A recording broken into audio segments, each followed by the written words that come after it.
Hi, I'm Dr. Anusha, consultant physician at Kauvery Hospital, Radial Road. Today, I would like to discuss with you about a very important and a common topic. It is the fatty liver. So, let's go into the topic. So, what is the importance of fatty liver? As we said, NASH, it is a severe form of fatty liver in which the liver is both inflamed and enlarged in size.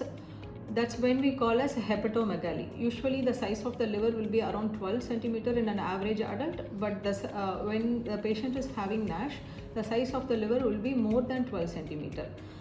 So the body can repair minor liver damages which the liver can itself detoxify and heal. But if the effects are very severe or if the effects of fatty liver is long term, scar tissue will eventually replace the liver tissue.